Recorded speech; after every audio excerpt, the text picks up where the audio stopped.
أما بعد أعوذ بالله السميع العليم من الشيطان الرجيم من حمده ونفخه ونفثه قال الله تبارك وتعالى أقم الصلاة ولا تكونوا من المشركين قال الله تبارك وتعالى في مقام آخر قل إن صلاتي ونسكي ومحياي ومماتي لله رب العالمين قال الله تبارك وتعالى في مقام آخر فصل لربك وانحر قال النبي صلى الله عليه وسلم صلوا كما رأيتموني أصلي أو كما قال النبي صلى الله عليه وسلم قال النبي صلى الله عليه وسلم الصلاة ما ملكت أيمانكم أو كما قال النبي صلى الله عليه وسلم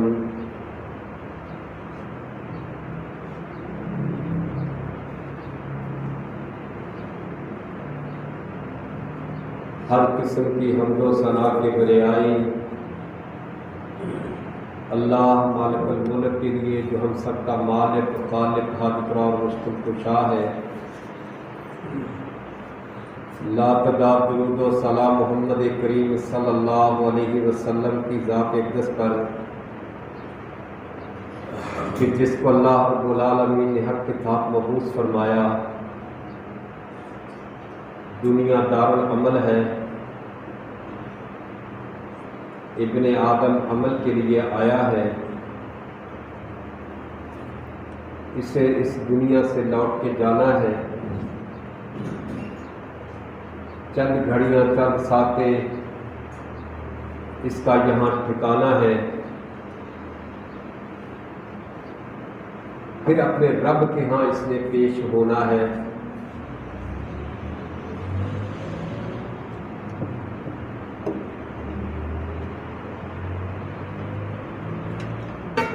جو بندہ اللہ رب العالمین کو راضی کر گیا وہ بندہ دنیا کے اندر بھی کامیاب ہو جاتا ہے اور آخرت کے اندر بھی اللہ رب العالمین اسے کامیابی نصیب فرمائے گا انشاءاللہ۔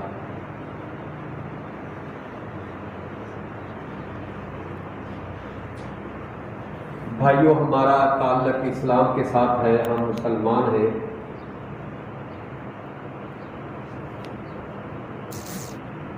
ہمارے اوپر اللہ رب العالمین نے چیزیں فرض کی ہیں، فرض کیے ہیں۔ جس طرح یہ ماہ رمضان گزرا ہے، اللہ رب العالمین نے روزے فرض کیے، مالدار کے اوپر زکوٰۃ فرض کی، استطاعت والے کے اوپر اللہ رب العالمین نے حج مبارک فرض کی۔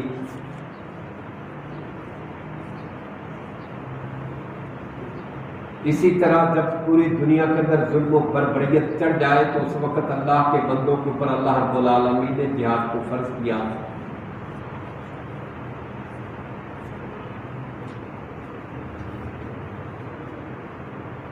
لیکن جس بات کی طرف آج میں عرض کرنے چلا ہوں، جو عمل ہم آج سستی کا شکار ہیں اور امت مسلمہ کی بربادی کا سبب بنی ہوئی ہے، وہ چیز جس سے امت مسلمہ دوری کے اوپر ہے۔ الا من رحم ربی، کچھ لوگ ہیں جن کو میرے رب نے رحمت کی ہے۔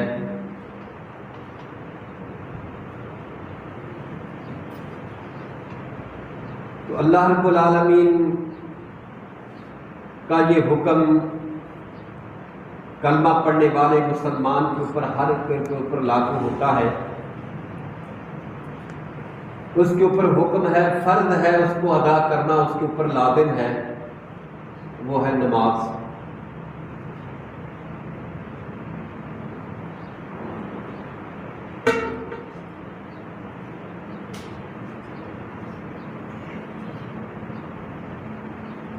نماز کے حوالے سے ہم نماز پڑھتے تو ہیں، نماز کے لیے آتے تو ہیں،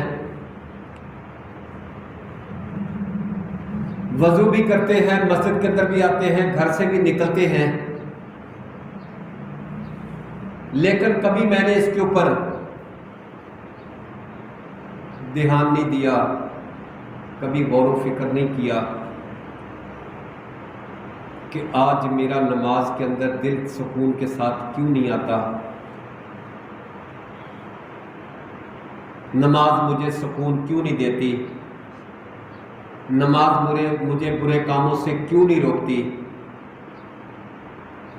نماز مجھے فحاشی عریانی سے کیوں نہیں روکتی۔ بھائیوں، محمد کریم صلی اللہ علیہ وسلم جو ہمارے مربی ہیں، جس اللہ رب العالمین نے محمد کریم صلی اللہ علیہ وسلم کے اوپر دین نازل کیا، اس کا حکم، پیارے پیغمبر کا طریقہ ہم چھوڑ چکے ہیں۔ صحیح بخاری کی روایت ہے، محمد کریم صلی اللہ علیہ وسلم فرماتے ہیں، فرمایا صلو کما رأیتمونی اصلی، نماز اس طرح پڑھو جس طرح مجھے پڑھتے ہوئے دیکھا ہے۔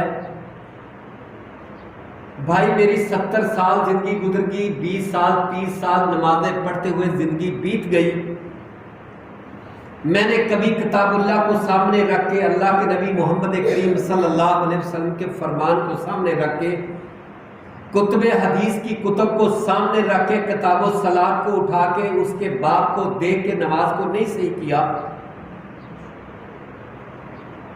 اکثر نمازوں کے اوپر جانا ہوتا ہے، مساجد کے اندر جانا ہوتا ہے،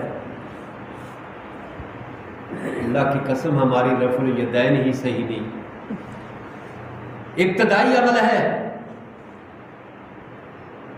اللہ کے حبیب پیارے پیغمبر محمد کریم صلی اللہ علیہ وسلم فرماتے ہیں کہ فرمایا جب بندہ رفع الیدین کرے، حذو منکبہ، اپنے کندھوں کے برابر اس کو لے کے آئے، میں کہاں کرتا ہوں؟ میرا رفع الیدین، میرا ہاتھ اٹھانا کہاں تک جاتا ہے، کس طرح ہے؟ کبھی میں نے غور و فکر کیا؟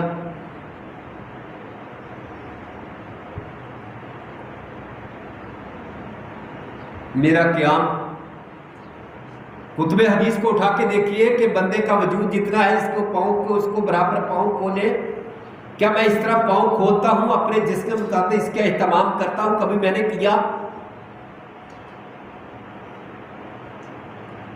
میرا ہاتھ باندھنا کیا اسوہ رسول کے مطابق ہے یا کہ نہیں؟ حذیفہ بن یمان رضی اللہ عنہ یمن سے آئے، 10 ہجری کے اندر آئے، اللہ کے نبی صلی اللہ علیہ وسلم سے نماز سیکھ کے چلے گئے، 9 ہجری کے اخیر میں غالباً آئے، اللہ کمی کوتاہی معاف فرمائے، میری طرف سے ہوگی جو کمی ہوگی۔ پھر وہ 10 ہجری کے اخیر میں یا 11 کے شروع میں آئے، 10 ہجری کے اخیر میں یا 11 کے شروع میں آئے، یمن سے چل کے مدینہ المنورہ کے اندر آئے، مدینہ الرسول کے اندر آئے، نماز دیکھنے آئے کہ اللہ کے نبی صلی اللہ علیہ وسلم کی نماز کے اندر کمی بیشی تو نہیں آئی۔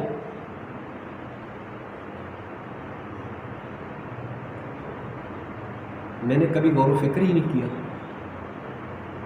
کہ میرا تشہد کیسا ہے، میرا قیام کیسا ہے، میرا سجدے کے اندر جانا کیسا ہے، میں سجدہ کن چیزوں کے اوپر۔ دیکھ لو، اللہ کی قسم، نیٹ کی ساری دنیا مجھے یاد ہے، سارے فنکشن یاد ہے، ساری تھیوریاں اس کی میں یاد کرتا ہوں، مجھے سب پتا ہے، لیکن نوجوان سے، نماز پڑھنے والے سے، 20 سال 30 سال کی زندگی گزارنے والے سے پوچھ لیا جائے کہ سجدہ کن چیزوں کے اوپر کیا جاتا ہے، کتنی چیزوں کے اوپر سجدہ اللہ کے نبی محمد کریم صلی اللہ علیہ وسلم نے کیا ہے، بتاؤ؟ نہیں بتا سکیں گے۔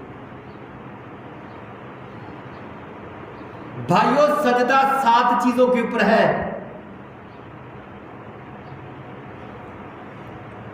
مجھے علم ہے، ایک چہرہ ماتھا، 2 ہاتھ، 2 گھٹنے، 2 پاؤں۔ پھر صحابی بیان کرتا ہے کہ یہ پنڈلی ران کے ساتھ نہیں لگی ہونی چاہیے، یہ ران پیٹ کے ساتھ نہیں لگے ہونے چاہیے، یہ بازو ساتھ نہیں چپٹے ہونے چاہیے، ایسے نہیں ہونے چاہیے۔ کیا میرا نماز کے اندر اس طرح اہتمام ہے؟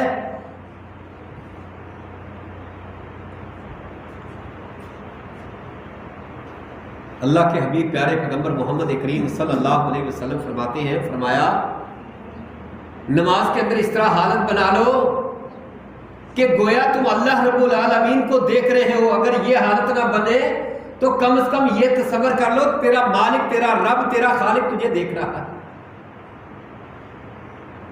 اور اس کے ساتھ پھر اوپر حدیث عرض کرتا ہوں، صحیح البخاری کی یہ حدیث ہے، نہا رسول اللہ صلی اللہ علیہ وسلم، اللہ کے نبی صلی اللہ علیہ وسلم نے منع فرمایا کپڑوں کو ٹھیک کرنے سے، بالوں کو ٹھیک کرنے سے۔ میرا ہاتھ حرکت میں رہتا ہے، اگر داڑھی ہے تو داڑھی کو چھیڑتا رہتا ہوں، بال ہے تو بالوں کو ٹھیک کرتا رہتا ہوں، سجدے میں جاتا ہوں، رکوع میں جاتا ہوں، کپڑوں کو ٹھیک کرتا ہوں۔ حالانکہ رسول اکرم صلی اللہ علیہ وسلم نے اس سے منع فرمایا ہے۔ اور رب کا قرآن کیا کہتا ہے، وما آتاکم الرسول فخذوہ وما نہاکم عنہ فانتہوا، جس چیز سے رسول اکرم صلی اللہ علیہ وسلم روکے اس سے رک جاؤ۔ اللہ فرماتے ہیں جس سے تیرا نبی، تیرا پیغمبر، جس کا آپ نے کلمہ پڑھا ہے وہ روکے اس سے رک جاؤ، جس کا کرنے سے کہیں، جس کا پکڑنے سے، جس کا لینے کا کہیں اس سے لے لو۔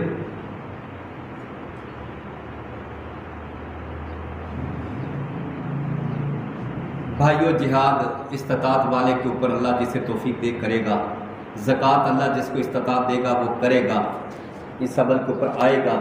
حج استطاعت والے کے اوپر ہے، عشر استطاعت والے کے اوپر ہے، قربانی سال کے بعد ہے، رمضان کے روزے سال کے بعد ہیں، حج سال کے بعد ہے، فصل 6 ماہ کے بعد ہے، 3 ماہ کے بعد ہے۔ یہ تو 5 نمازیں دن کے اندر فرض ہیں۔ اور بھائیوں، بابانگے دوہر عرض کرتا ہوں، جو بندہ نماز کے اوپر نہیں کھڑا ہو سکتا، نماز کے اوپر اس کی گرفت مضبوط نہیں ہے، نماز کے اوپر اس کی گرفت نہیں ہے، جس طرح اللہ کا قرآن، نبی محمد کریم صلی اللہ علیہ وسلم کا فرمان عمل ملتا ہے، وہ بندہ کسی وقت بھی ڈول سکتا ہے، گڑگڑا سکتا ہے، رستے سے ڈیپ ریکٹ سکتا ہے، بھاگ سکتا ہے، گر سکتا ہے۔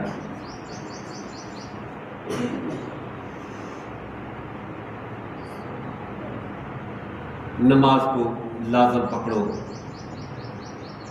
نماز مومن کی معراج ہے، دین کا ستون ہے، آنکھوں کی ٹھنڈک ہے، نماز جنت کی کنجی ہے، چابی ہے۔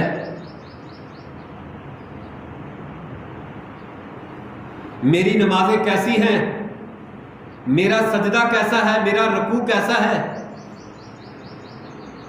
میں جلدی جلدی آتا ہوں، جلدی جلدی نماز پڑھ کے چلتا جاتا ہوں۔ اللہ کے پیارے پیغمبر محمد کریم صلی اللہ علیہ وسلم مسجد نبی کے اندر تشریف فرما تھے، ایک صحابی آئے، نماز پڑھ کے جلدی جلدی جانے لگے، آپ نے فرمایا ارجع، لوٹ جا، تو نے نماز نہیں پڑھی، تو نے نماز نہیں پڑھی، جا تو نماز پڑھ۔ اس نے پڑھی تھی جس طرح میں آج پڑھتا ہوں، جلدی جلدی۔ آپ نے فرمایا نہیں۔ کبھی میں نے اس کے اوپر غور کیا، کبھی میں نے سوچ و بچار سے کام لیا کہ آج میں نمازی بھی ہوں، میں مولوی صاحب بھی ہوں، میں حاجی بھی ہوں، میں نمازی بھی ہوں، میں زکاتی بھی ہوں، میں مسلمان بھی ہوں، پھر بھی میرے گھر کے اندر سکون نہیں ہے، پھر بھی میری اولاد نافرمان ہے، پھر بھی میری بیوی میری نافرمان ہے۔ بھائی، اس کے پیچھے میں رب کا نافرمان ہوں۔ اگر میں اپنے رب کو راضی کر لوں اس سجدے کے اندر، سب سے زیادہ راضی اللہ رب العالمین سجدے کے اندر ہوتے ہیں۔ اور اللہ کتاب اللہ کے اندر بھی فرماتے ہیں مسجد وقت آری سجدہ کر میرے قریب ہو۔ جگہ بدر کے اندر کیا ہوا؟ 313 اللہ کے نبی محمد کریم صلی اللہ علیہ وسلم نے اپنے ساتھیوں کو لیا، جمع پونجی لے کے میدان میں چلے گئے، ساز و سامان کے اوپر بھروسہ نہیں، اللہ کے توکل کے اوپر چلے گئے۔ جا کے اللہ کے نبی صلی اللہ علیہ وسلم نے عمل کیا کیا؟ ذرا اسی کی طرف اشارہ کرنا چاہتا ہوں، سمجھانا چاہتا ہوں۔ اسلحے، لڑائیاں، کامیابیاں اللہ کی توفیق کے ساتھ ہوتی ہیں، اللہ کی مدد کے ساتھ ہوتی ہیں۔ آپ صلی اللہ علیہ وسلم سجدے میں گر گئے، سیدنا ابو بکر صدیق رضی اللہ عنہ گئے، دیکھا آپ کی چادر بھی گر گئی کاندھوں سے۔ آپ صلی اللہ علیہ وسلم کو اللہ کے نبی محمد کریم صلی اللہ علیہ وسلم کے ساتھی سیدنا ابو بکر صدیق کہتے ہیں اللہ کے نبی بس کیجئے، اب تو فرشتے ہم نے اپنی آنکھوں سے دیکھ لے اترنے شروع ہو گئے۔ کامیابی کہاں ملی؟ سجدے میں۔ اپنے رب کو راضی کیا کہاں؟ سجدے میں۔ یارو میرا سجدہ کیسا ہے، میں اپنے رب کو راضی نہیں کر سکا، میری اتنی زندگی بیت گئی۔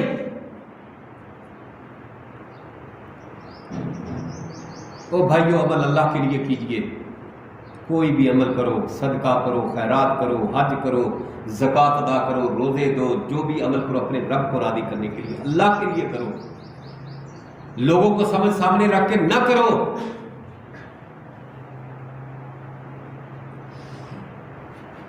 آج پوری دنیا کے اوپر اگر مصیبت کھڑی ہے، آج پوری دنیا مبتلا ہے عذاب میں، میرا رب ناراض ہے، میں نے سجدوں کو چھوڑا ہے، میں نے سجدوں کو چھوڑا ہے، اللہ کی قسم سجدوں کو چھوڑا ہے۔ جاؤ گھروں کے اندر دیکھ لو،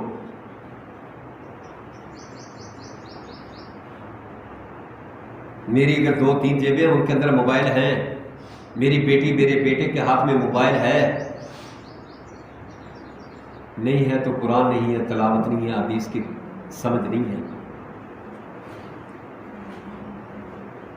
اگر میرے گھر کے اندر دین کا علم ہوتا، دین کی بہار ہوتی، میرا گھرانہ اللہ کی عبادت کے اندر مبتلا ہوتا، میرا گھرانہ رب کے ہاں سجدہ سجود میں ہوتا، تو کبھی پریشانیاں نہ ہوتی، میرا رب راضی ہو کے سارے عمل پورے کروا دیتا۔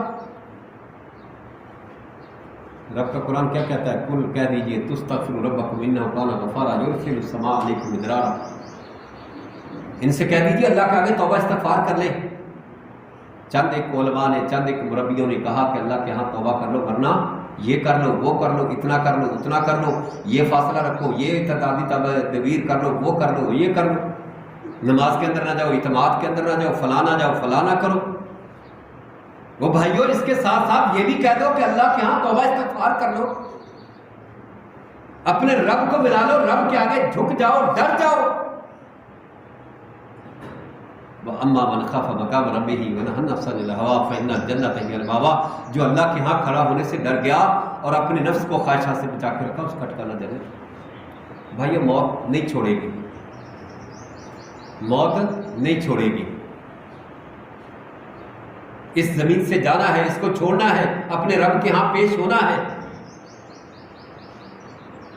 لیکن بابا ابراہیم علیہ السلام قربانیاں دیتے چلے گئے، اپنے اولاد کو غیر بیابان جگہ کے اندر چھوڑا، ایک قدس کے اندر، ایک مکہ کے اندر، 2 بیویاں تھے، ایک ادھر ایک ادھر، گھر سے نکال پہلے دیا گیا، باپ نے مخالفت کی، قبیلوں نے مخالفت کی، آگ میں جلایا گیا، اللہ رب العالمین کامیابیاں دیتا چلا گیا، پھر بھی اللہ سے کیا دعا کرتے؟ اللہ جب موت آئے تو میں مسلمان۔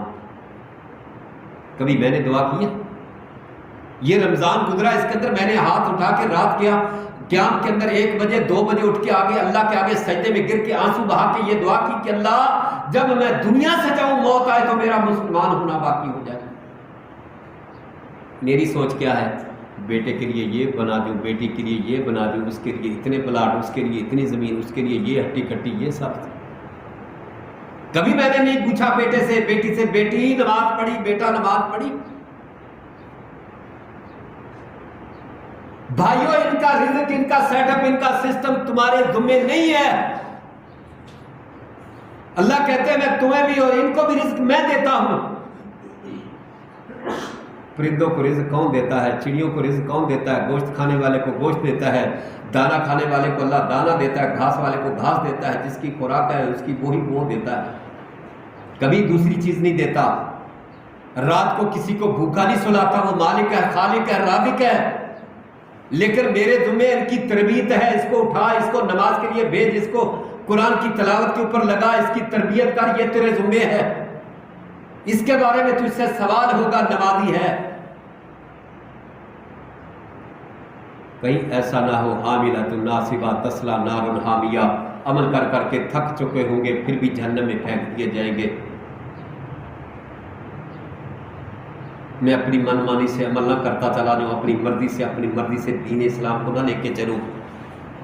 وما اتاکم الرسول فخذوا وما نہاکم عنہ فانتہوا، اطیعوا اللہ واطیعوا الرسول ومن یطع اللہ ورسولہ فقد اطاع اللہ، جس نے اللہ کے رسول کی اطاعت کی اس نے اللہ کی اطاعت کی۔ میں اپنے اولاد کی تربیت کروں، اس کو دین محمد صلی اللہ علیہ وسلم کے اوپر کھڑا کروں، اس کے اندر سب سے پہلے نماز ہے۔ جو بندہ، جو مسلمان، جو عورت، جو بچہ، جو بوڑھا نماز کے اوپر کھڑا ہو گیا، اللہ کی قسم پورے دین کے اوپر کھڑا ہو جائے گا۔ نماز اساس ہے، بنیاد ہے، اور اس کا پھر عملی معاملہ ہمارا بڑا فقدان کا ہے، بڑی اس کے اندر کوتاہیاں ہیں۔ بھائیو نماز کو سیکھو، نماز کو سیکھو، اللہ کا واسطہ دیتا ہوں نماز کو سیکھ لو۔ کتاب و سنت کو سامنے رکھ کے چیک کرو اپنی نماز، اپنا سجدہ، اپنا رکوع۔ جاؤ کتب حدیث کے اندر اٹھا کے دیکھ لو، ہر کتب حدیث کے اندر آپ کو ملے گا کہ اللہ کے نبی صلی اللہ علیہ وسلم کی جب رکوع کے اندر جاتے تھے کمر اس طرح سیدھی ہوتی تھی، اس کے اوپر بالکل سیدھی ہوتی تھی۔ ہماری کمر کس طرح ہوتی ہے؟ ہم رکوع کے اندر کس طرح جاتے ہیں؟ ہم تو رکوع کر نہیں پاتے۔ اللہ کے نبی صلی اللہ علیہ وسلم کی حدیث ملے گی کہ جوڑ جوڑ کے اندر چلا جاتا جب رکوع کے اندر، جب کھڑے ہوتے جوڑ جوڑ کے اندر جب تک نہیں جاتا تھا، آپ سجدے میں نہیں جاتے تھے۔ ہم کس طرح جاتے؟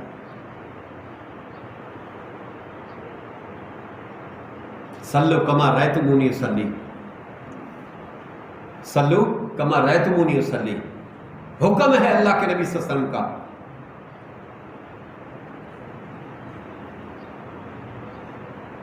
وہ بھائی یہ کسی فرم کا کام نہیں، کسی چودھری کی ڈیوٹی نہیں، یہ نماز ہے۔ نماز ہم اس لیے پڑھتے ہیں، سجدہ اس لیے کرتے ہیں، رکوع اس لیے کرتے ہیں، کھڑے اس لیے ہوتے ہیں کہ اپنے مالک کو، رازق کو، رب کو راضی کر لیں۔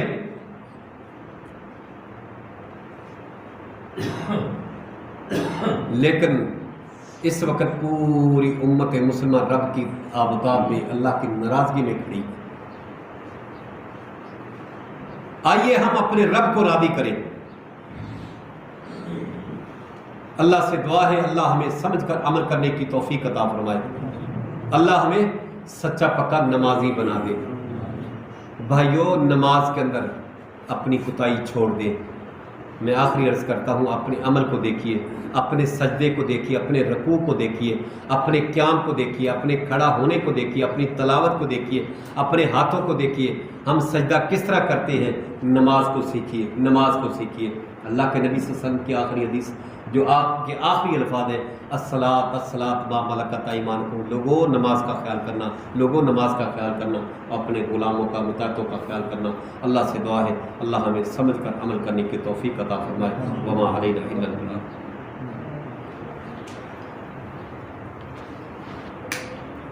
ان الحمد للہ نحمده ونستعینه ونستغفره ونعوذ باللہ من شرور انفسنا ومن سیئات اعمالنا، من يهده الله فلا مضل له ومن يضلل فلا هادي له، واشهد ان لا اله الا الله وحده لا شريك له، واشهد ان محمدا عبده ورسوله، اما بعد فان خير الحديث